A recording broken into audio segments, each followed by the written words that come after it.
ఈ మునక్కాయ పప్పు అంటే ఎంత ఇష్టం అంటే నాకు అబ్బబ్బబ్బా! లేచిన దగ్గర నుంచి మునక్కాయ పప్పు చేసుకొని తినాలని ఎంత ఆశపడ్డానో, అలా మునక్కాయ కట్ చేస్తుంటే వేలు కట్ అయిపోయింది. చేసేదేం లేక మా వారిని పిలిస్తే నిద్రమత్తు ఇంకా పోలేదా అన్నాడు. ఇంకేం చేస్తాం, సరేలే అని చెప్పి అతనే కట్ చేసి మా వారే కట్ చేసి అన్నీ వేసేసి కుక్కర్లో పెట్టేశాడు.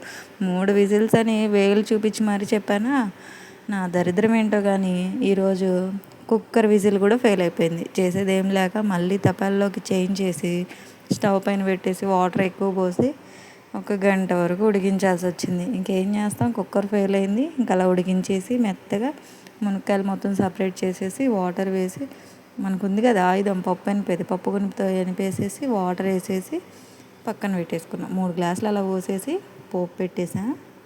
ఇక్కడ చూడండి, పోపు ధనియాలు, పోపు దినుసులు, కరివేపాకు, వెల్లుల్లి వేసేసి పోపు పెట్టేసి మనం పక్కకు తీసి పెట్టుకున్న మునక్కాయ ఉంటుంది కదా, అది కూడా వేసేసి ఒక 3-4 పొంగులు వచ్చే వరకు బాగా మరిగే వరకు తెర్లి మరిగే వరకు మరిగించుకొని ప్లేట్లో వేసుకొని తింటుంటే అబ్బా, కట్ అయిపోయిన వేలు నొప్పి కూడా మర్చిపోయి స్వాహా అనుకుంటా తినేస్తున్నా. మునక్కాయ పప్పు అంటే అంత పిచ్చండి నాకు. ఒకసారి ట్రై చేయండి, సమ్మర్లో ఫుల్గా దొరుకుతాయి కదా. వెళ్ళిపోకుండా మన ఛానల్ని ఒక్క సబ్స్క్రైబ్ని ఇవ్వండి.